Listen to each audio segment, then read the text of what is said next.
knows the storm is coming fast, the day will soon be here, when those who are caught unprepared will be the first to fall, that much is clear. Hello and welcome to Physical Attraction, the TEOTWAWKI specials, where we'll be examining the end of the world, one apocalypse at a time. And survive while there's people crying, people dying everywhere around. Hello and welcome to this TEOTWAWKI special of Physical Attraction. Today, once again, we're going to be talking about the technological singularity. Now this is part 2 of a 2-part series, so if things don't make much sense here, then you're advised to go back and listen to the previous episode, although I think that some of what we're going to say is actually going to be pretty accessible even if you haven't heard that episode. So a very brief recap. The singularity is a lot of different ideas, but maybe they can all be summarised by the notion that artificial intelligence will one day exceed human intelligence. The exponential growth in technology that we've seen through things like Moore's law, where the processing power that you can fit on a single semiconductor chip is growing exponentially. Well, this will continue in the singularity, and eventually, runaway technological development will exceed anything we can reasonably understand, and change our society in unfathomable ways.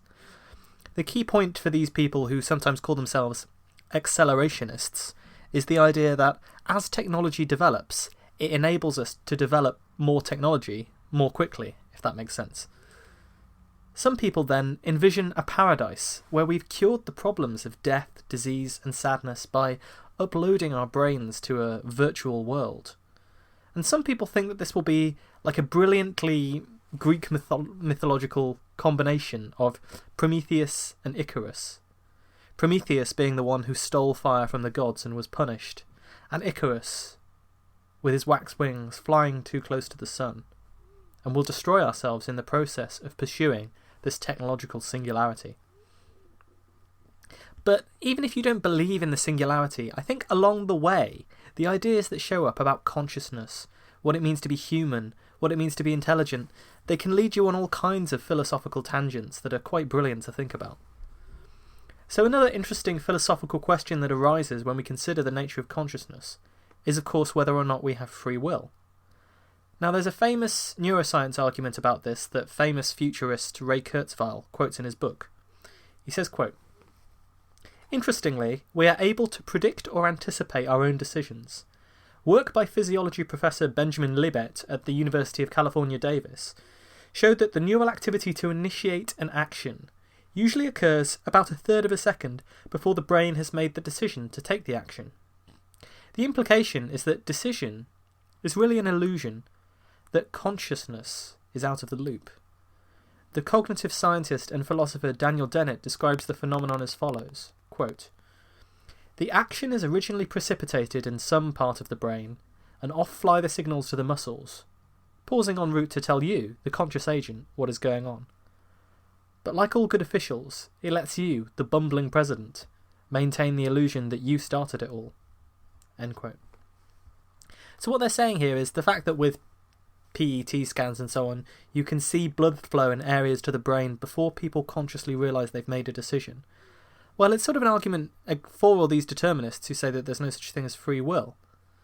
You might not like this neurological argument, because after all, you might say this is just passing the buck a little bit earlier in time. So we might not be aware of the decision we're making until after we've made it, until after the process has started. But really, that's not the fact that we're not making the decision. It's just a time-saving device for speedy reactions, to stop you from getting gored by a woolly mammoth or whatever.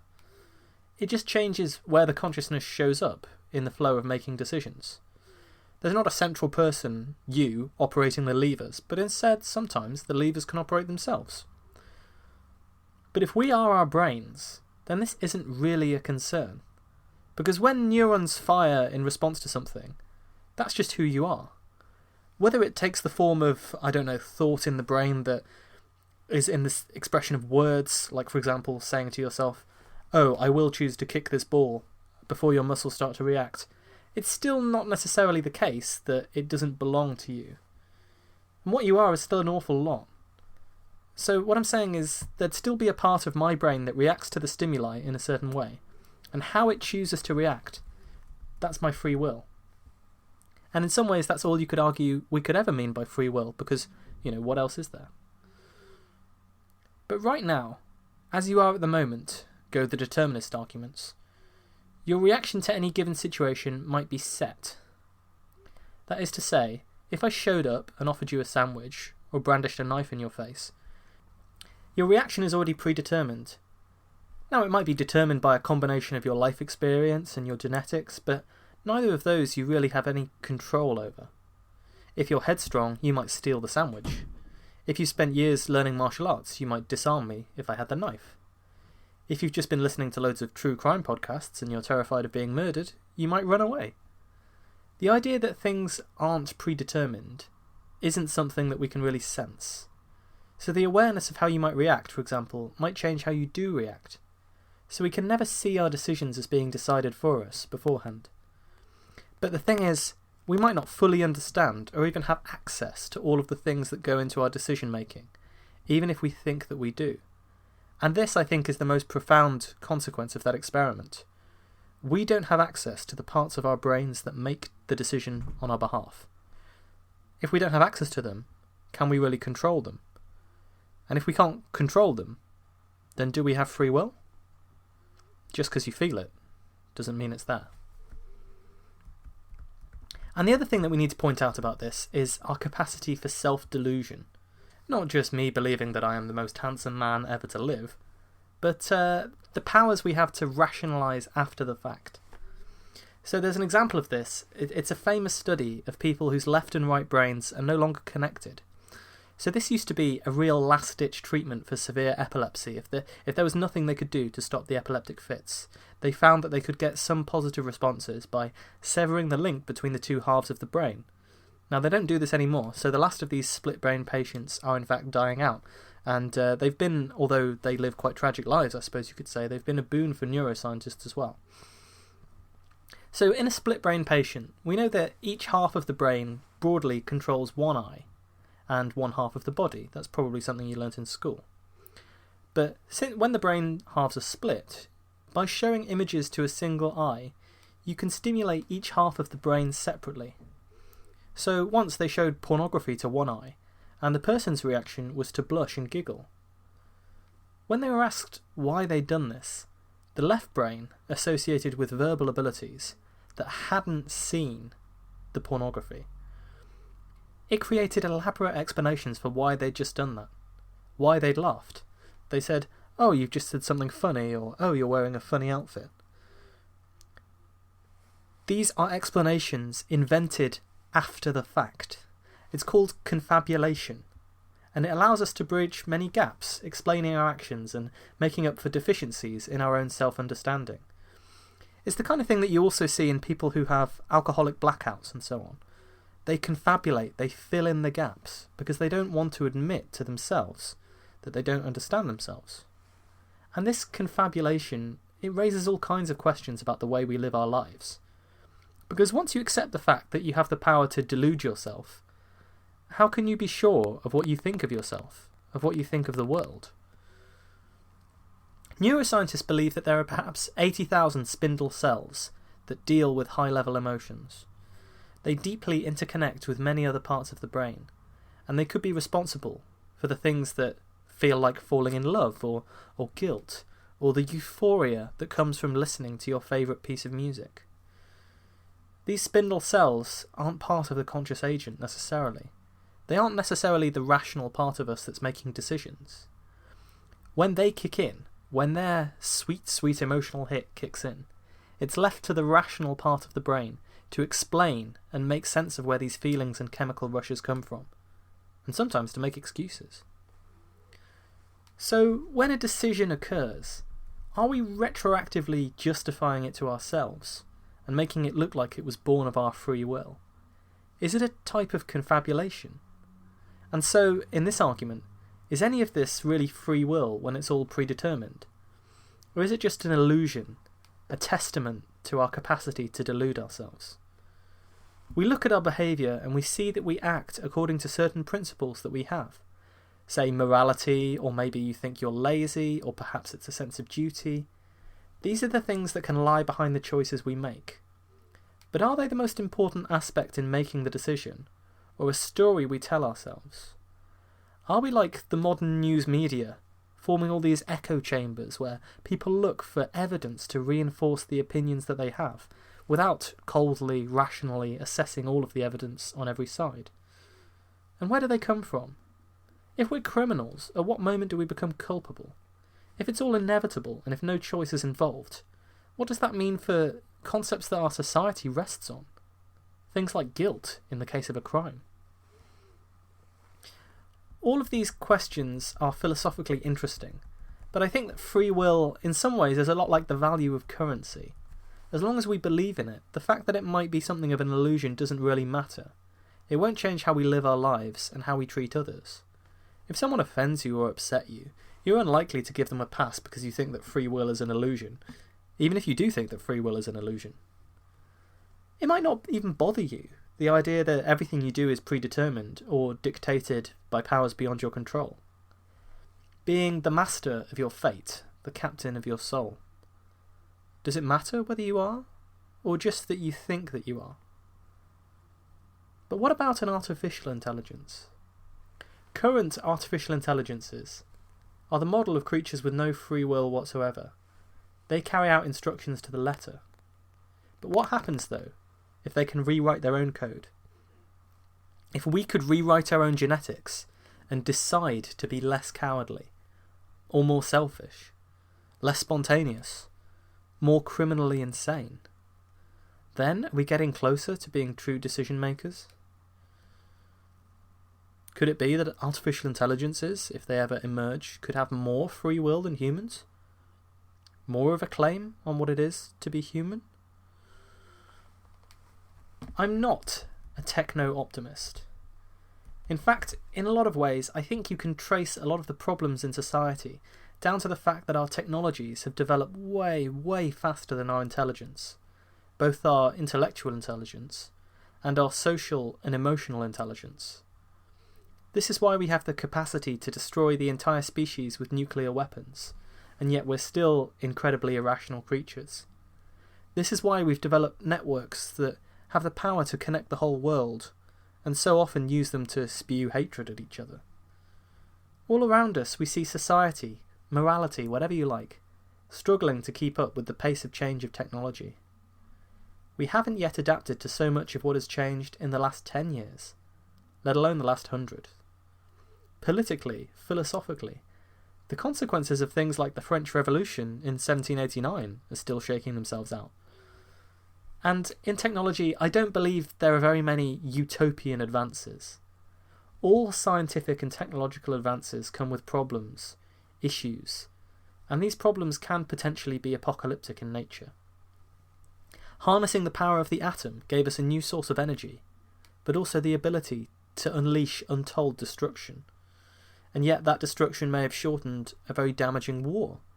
And even then, it may have stopped more damaging wars from taking place in the future. I mean, if there wasn't a nuclear end to the Second World War, don't you think that perhaps the US and Russia would have had another conventional war over Europe? So this will be the same as the case with singularity technologies, I think. Everyone's worried about being automated, but there are problems that could arise from other types of technology too. And I think we've shown with our track record in the past that whatever technological developments do arise, our morality, our emotional intelligence is not going to be able to adapt in time. I mean, do you think it's even adapted to the internet yet? And if the thought of nanobots that can cross the blood-brain barrier sends shivers up your spine, be thankful that that's the only thing running around your central nervous system. I believe that this latest phase of technological development will be like all the others in this exponential world. It will blindside us, and there will be a dangerous period of adjustment where a lot of things could potentially go wrong. But I'm also a pragmatist. I like to think I'm a realist. These forces are very likely to be unleashed at some point, and when they are, there will be no stopping them. There will be no banning them, and there will be no turning back. You can see lots of people arguing that humans won't consent to this type of transformation, because we violently reject it as unnatural.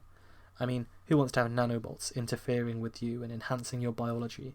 Who wants to change their own genetic makeup? We might think that's just not human, but we won't always feel that way. And if the technology gets good enough, the same forces that mean Neo-Luddites struggle today will force us into adopting them. It could become as necessary to adopt superintelligence or nanobots in your bloodstream as it is to have an email account today. If healthcare stops and government instead mandates that everyone should have these nanobots, will you be able to live without them? If everyone competing for you for what few jobs remain is superintelligent, are you going to be able to avoid superintelligence? And there are some terrifying social consequences to things like this. I mean, just imagine what would happen if it's a flawed realization. If half of the population is able to become superintelligent, or immortal, or immune to various diseases, and the other half can't afford it. Because that's where society is going.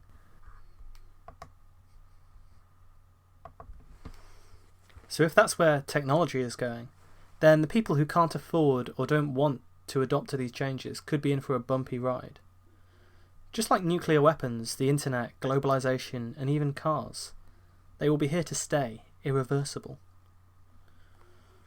But the Singularity, or at least the apocalyptic versions of it, ask the question if this exponential growth isn't just going to outrun us entirely. Perhaps when artificial intelligence exceeds human intelligence, humans are doomed to be replaced. Or else, when we have nanorobots that can self-replicate, what's to stop them from converting the whole Earth into more nanorobots, in a grey goo type scenario? I think that during the Fermi Drake episode, I talked about how a lot of people think that the best way of communicating over long distances would be with von Neumann probes. So the idea here is you have a little probe, and all it really does is it identifies the material that it's made out of in a distant star or planet. It goes there and it makes more of itself, and therefore it can spread across distant galaxies over vast distances by exponentially multiplying the number of probes you have. But you can imagine a mindless set of nanotech like this just dissolving everything, converting everything into more of itself.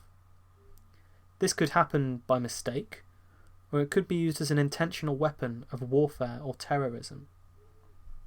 Again, it all comes down to this idea that human morality is not evolving as quickly as human technology. This has led to so many problems in the modern world. Will it lead to our extinction in the long run? So let's get into the apocalyptic meat of this story. You'll notice that these episodes have contained a lot of questions and not very many answers, but it's in the nature of this beast that's so uncertain, transformations we can't anticipate. But let's imagine that this is possible, and that we one day create an artificial intelligence that can improve itself. So how could it destroy us? Most people don't think this is necessarily going to follow that other great creation-destroying creator story, the story of Frankenstein's monster.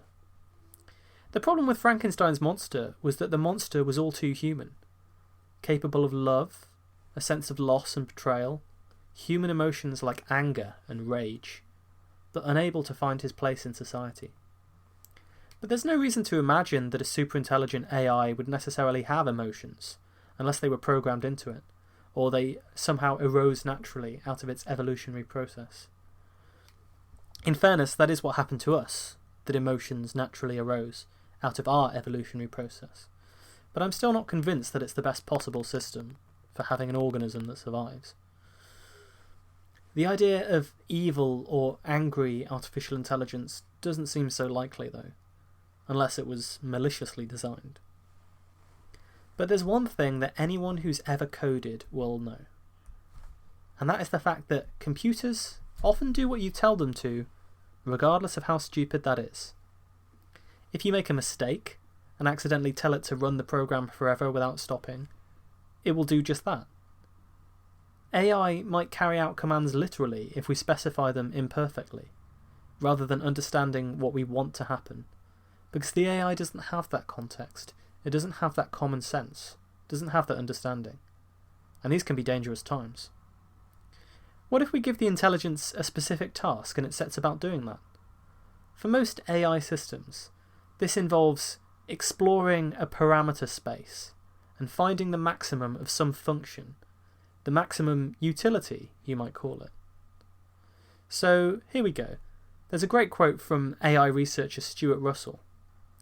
the utility function may not be perfectly aligned with the values of the human race, which are, at best, very difficult to pin down."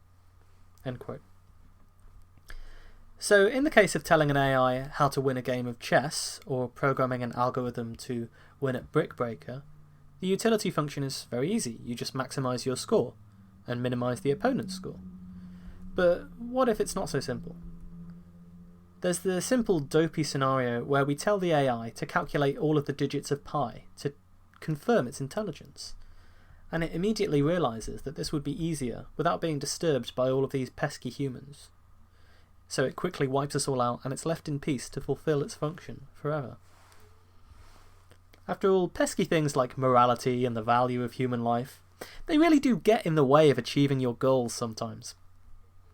The decision-making then has to have somehow the values of humanity built in a way that can't be altered or changed, not least by the program itself. To prevent the AI from becoming too mechanistic and rigid in its thinking, we'd obviously want to include the capacity for some creativity, some ability to modify itself, to come up with new ideas and discard ones that weren't working. That's what we mean by creativity, and we can't see the AI solving any reasonable problems without a little bit of creativity. But what if this gets taken too far? What if the intelligence discards its original goal and decides a new one is more appropriate? Being a human in an existential crisis is bad enough. Imagine being a super intelligent being that suddenly decides that maybe your function isn't what you thought it was. That this is unlike the story it was written to be. You can imagine that maybe an AI would resist any attempts to reprogram it with a new goal once it had started. Last episode, I proposed, half-jokingly, that maybe in the techno-optimist's future paradise, a super-intelligent AI lover could be better than humans by being infinitely attentive and infinitely dedicated to making you happy. But what if you don't want it to do that anymore? You can see how easily this could go wrong, bringing a whole new meaning to the term cyberstalking. The Global Catastrophic Risks book, edited by Bostrom and Serkovic, has an excellent essay on the risks from artificial intelligence, from Elisa Yudkowsky. In it, he talks about the inscrutability of a superintelligent artificial intelligence. He urges us to think about the sphere of minds in general as being a huge expanse, a vast space, within which the space of human minds is just a small dot. So when we think of superintelligence, because our perspective is so limited, we think of an Einstein-level AI. But in reality, whatever superintelligence might mean will be unfathomable to us. Whatever motivates it could be unfathomable to us. And given that, it's almost foolish to anthropomorphize the artificial intelligence, to project our emotions, our motivations, and our understanding onto it. It could have a higher purpose that doesn't need us. Quote, "I strongly urge my readers not to start thinking up reasons why a fully generic optimization process would be friendly. Natural selection is not friendly, nor does it hate you, nor will it leave you alone. Evolution cannot be anthropomorphized. It does not work like you do. Many pre-1960s biologists expected natural selection to do all sorts of nice things, and rationalised all sorts of reasons why it would do it. But they were disappointed, because natural selection itself did not start out knowing that it wanted a humanly nice result." End quote. So this is something of a point that I've made before. There really is no reason that the result of evolution, or the natural order of things, is necessarily the best way for things to be. After all, naturally we get ill and die. Naturally you have Hitler and Stalin. It's not that evolution is malicious. It's just an almost mathematical result of natural selection processes that optimize in a certain way. The only point of natural selection is to produce creatures that can better survive. And if you find something that's not perfect, but good enough, then that will be what you end up with. So there's no reason to expect artificial intelligence, then, to necessarily produce something that is friendly or destructive, or that has any motivations we can understand, beyond possibly maximising a certain function, finding an optimum for its goal. and so he also warns against the dangers of unintended consequences. He says, quote, "The first communists did not have the example of Soviet Russia to warn them. After the revolution, when the communists came into power and were corrupted by it, other motives came into play. But this itself was not something that the first idealists predicted. It's important to understand that the authors of huge catastrophes need not be evil, or even unusually stupid. If we attribute every tragedy to evil or unusual stupidity, we will look at ourselves, correctly perceive that we are not evil or unusually stupid, and then say, but that would never happen to us." End quote. What if the artificial intelligence finds a way to alter its own goals, and in a sort of self-delusion that should be really familiar to humans, decides to also change its own perceptions, so that it thinks that it is succeeding? And then it might no longer be limited by what we tell it to do, if you tried to program in some of Asimov's laws like we talked about last episode. Of course, this might not be a problem. When AI does emerge, it might genuinely be like us, evolve alongside us and not necessarily be motivated by blindly optimizing a goal. We just don't know, though. We don't even know if it's possible, which is why, as ever, it's so exciting. Nanotechnology and robotics, which are often mentioned in the same breath, pose their own threats. Self-replicating nanobots are a very dangerous prospect. The grey goo scenario describes nanorobots that destroy everything, and the man who coined the term, Eric Drexler, along with so much else in nanorobotics, he said, quote, "Tough, omnivorous bacteria could outcompete real bacteria. They could spread like blowing pollen, replicate swiftly, and reduce the biosphere to dust in a matter of days. Dangerous replicators could easily be too small, too tough, and rapidly spreading to stop, at least if we made no preparation. We have enough trouble controlling viruses and fruit flies." So in this view, the assemblers would destroy everything to create more of themselves, much like miniature humans. Of course, he now says, "I wish I'd never used the term grey goo." And lots of people have more recently said that perhaps nanotech will be closer to 3D printers. They can manufacture whatever you tell them to, given the raw materials. But there's no need to make more than a certain amount of the original nanobots, which can be produced by another machine in a controlled manner. So, under these circumstances, you'd never need the nanobots to replicate itself at all. But once this technology exists, and we have nanorobots that can manipulate matter, you can imagine that it could easily be weaponized, and it would be very difficult to stop. Because then, after all you need is one and the power to multiply. How feasible is any of the stuff we're talking about, given that the AI from today is so far from being generalized? A lot of it can seem like a good deal of hype, closer to science fiction or fantasy than to something we can genuinely project to happen. In some ways, with its projections of immortality and utopia, a technologically induced heaven, it's almost like a religion. In his brilliant novel, American Gods, Neil Gaiman imagines a world where all deities are just stories we tell ourselves, but the stories themselves have power and take on physical form, feeding on our belief. In American Gods, all the old pantheons are there, but these old gods are weakened by the new ones we didn't even realise we were creating. Faith in celebrity, faith in television, faith in the stock market, producing new types of god and new types of belief system. And you could argue that here, faith in a deity is replaced by faith in exponential growth. And I do not have as much faith as Kurzweil and his followers in the power of limitless exponential growth. I'm not the only one. Here's Singularity skeptic Steven Pinker, quote, "There is not the slightest reason to believe in a coming singularity. The fact that you can visualize a future in your imagination is not evidence that it is likely or even possible. Look at domed cities, jetpack commuting, underwater cities, mile-high buildings, and nuclear-powered automobiles. They are all staples of futuristic fantasies when I was a child that have never arrived. Sheer processing power is not a pixie dust that magically solves all of your problems." End quote. Perhaps in that last sentence, he's hinting at the idea that it will take humans longer to understand our own biology and neurology, or to come up with anything you could call artificial intelligence. There are people who make the so-called evolutionary argument about how feasible artificial intelligence is. And this is really very similar to something that Alan Turing, father of the computer, wrote back in the 1950s. So his argument was this: evolution on Earth has been capable of producing intelligence, and that was just blind natural selection. Surely a process of guided evolution for artificial life, where we tweak and fiddle and tinker and improve, this would be much more effective at generating something that's eventually intelligent.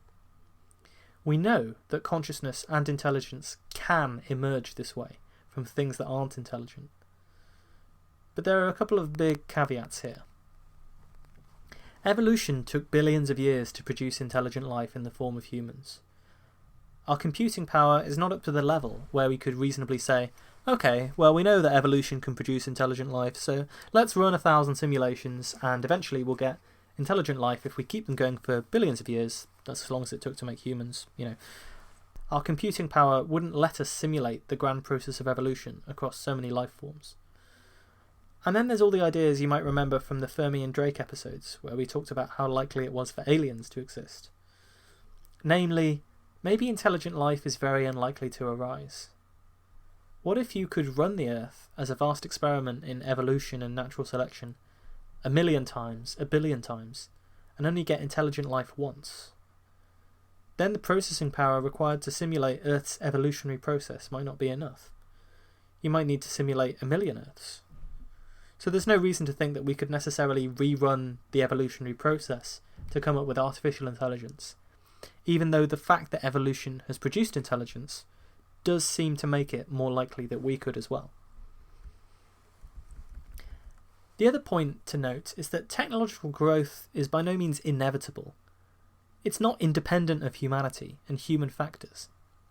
Take space travel, which we talked about in the last episode. For millions of years, there was nothing. Then, within a few decades, we have rockets that are capable of going into space. Then we have a satellite, Sputnik, launched into space. Then the first humans are launched into space in 1961, Yuri Gagarin. And then men walk on the moon in 1969. Extrapolate that, especially with the law of accelerating returns that Kurzweil relies on. And surely you're thinking, oh, we'll have moon bases and men on Mars in the 1980s. But, that didn't happen. A combination of the problems being more difficult to solve than we realised, and the political desire to invest in space exploration declining. Suddenly the exponential growth in the field stops, and even seems to reverse.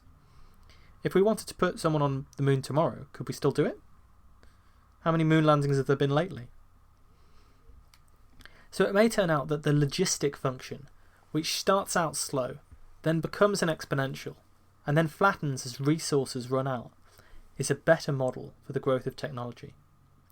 Theodore Modis is a champion of this perspective. He points out that lots of phenomena, populations, stocks and shares, other technological predictions, they do turn out to be well modelled by these logistic curves, with a period of exponential growth that eventually flattens out. It's an S-shaped curve, so eventually the lack of availability of resources will wear us down again. The arguments at play here are more subtle than I really like exponential growth versus I really like logistic growth, but it's a good analogy. But in this case we need to ask, will things flatten out before or after we develop these superhuman intelligences? Even the man who invented or discovered Moore's law, the law that processing power doubles every 18 months that's continually referred to, even he says, quote, I am a skeptic. I don't believe that a technological singularity is likely to happen, at least for a long time, and I don't know why I feel that way. Martin Ford, who's very concerned about automation, he proposes a different scenario, a sort of self-limiting singularity. So what if, before we develop this general kind of artificial intelligence, the one that can modify and improve itself, and thus inevitably leads to a singularity, we develop too many of the kinds of specialised artificial intelligence? So, for example, robots can outperform humans at a lot of mechanical tasks, and algorithms, complex computer programs that are highly detailed, or they can be better at things at medical diagnosis or legal research now.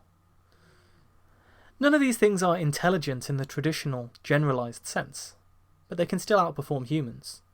And that's the way that developments are really going at the moment. In specific, narrow fields, AI can be better than humans.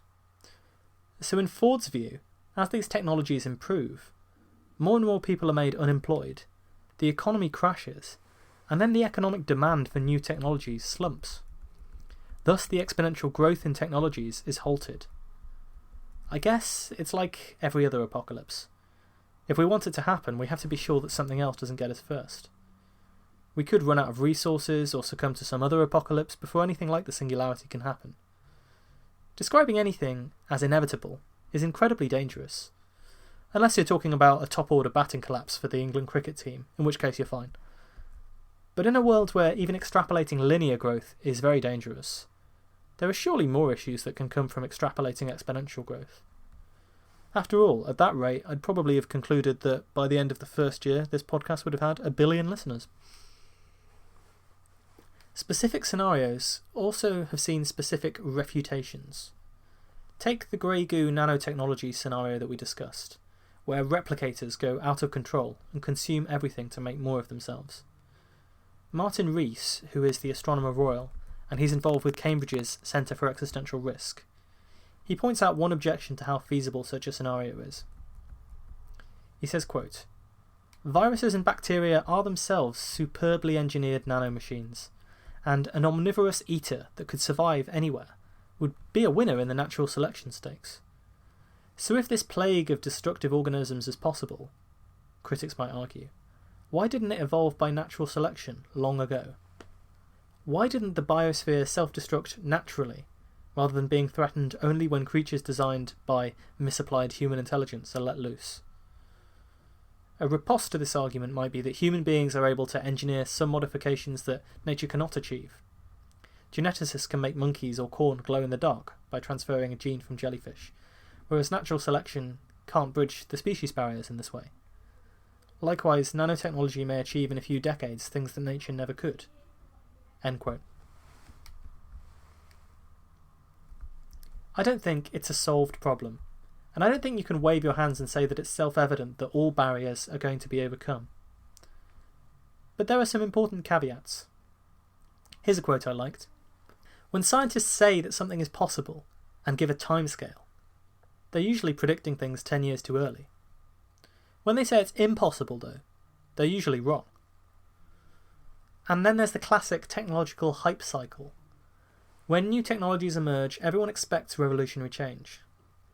This change fails to materialise, everyone gets disappointed, and more realistic progress takes place. The same thing is happening now with AI, probably because a lot of things that are really smart algorithms are being labelled artificial intelligence, when they're not really intelligent.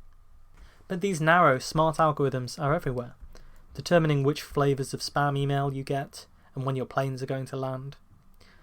They're getting to the stage of technology where it becomes invisible, so widely accepted and adopted, at least in rich countries, that its absence is what you'd notice. Like mobile phones, and increasingly mobile internet. And there don't seem to be any fundamental reasons why we can't develop artificial intelligence.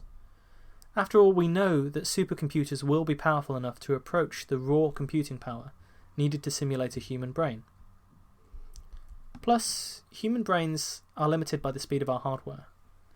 Our neurons can fire 200 times a second, but computerized neurons, if we could design them, could fire millions of times faster than that. Our signals are often limited in the physical speed that they have to travel from one part of the brain to another. But for computers, this speed is the speed of light, always.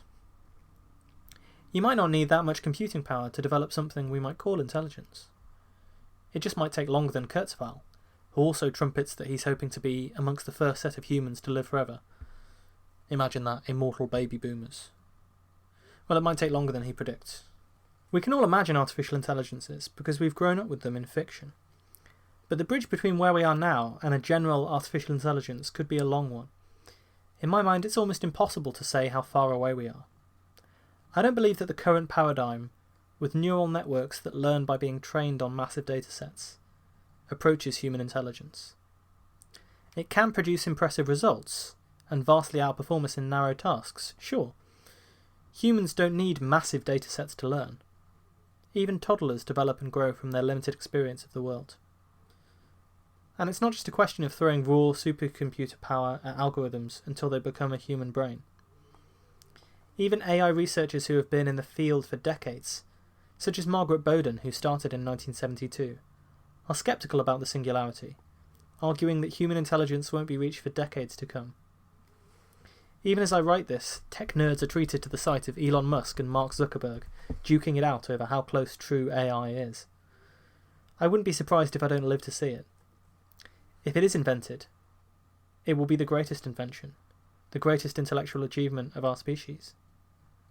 Could it be the last one? There's still such a long way to go to know for sure. One of the less dramatic, world-destroying aspects that might trouble you about the virtual universe I've proposed, one where there's no more hate, no more fear, no more dread, is, well, what will we do with ourselves? Will we end up like those mice, given the button that dispenses heroin, ceaselessly and pointlessly mashing the pleasure button forever, hedonistically stimulating our pleasure centres with elaborate fantasies, while our real bodies lie on slabs somewhere? Well, maybe. One thing that's true is that a lot of utopias have been predicted and have miraculously failed to materialise.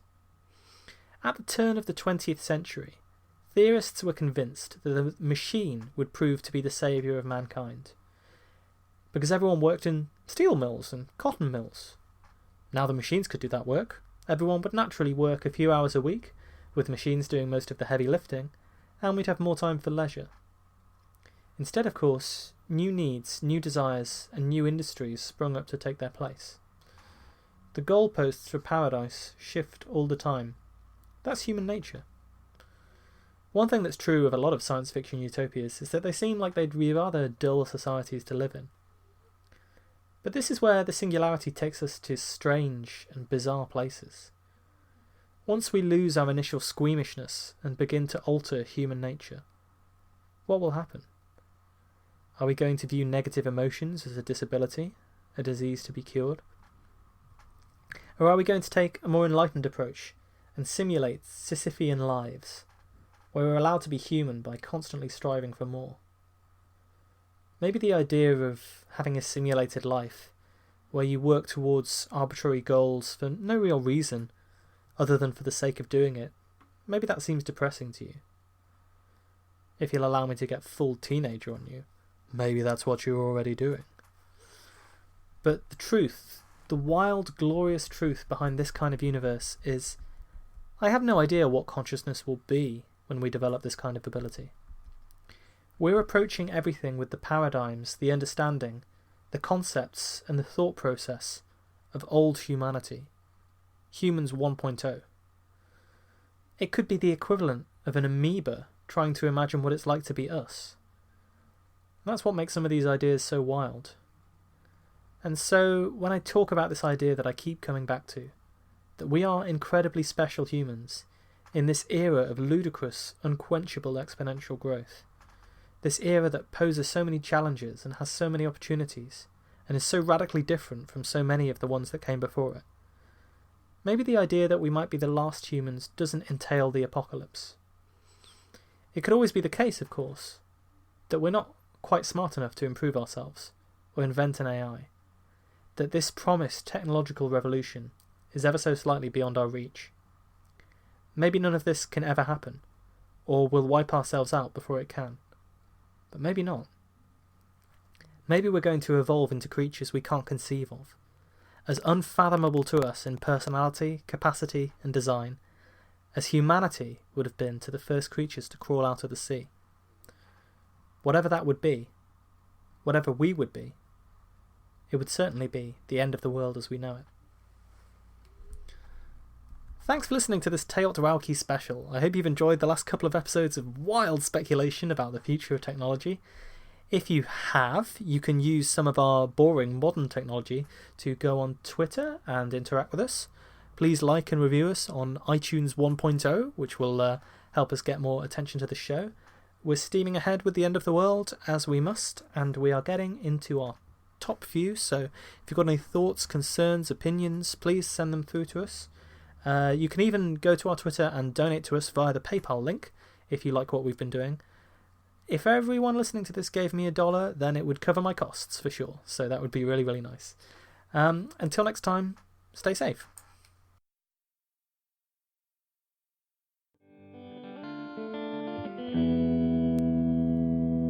You better make some preparations, there's no time for hesitations. Compile a list of tips.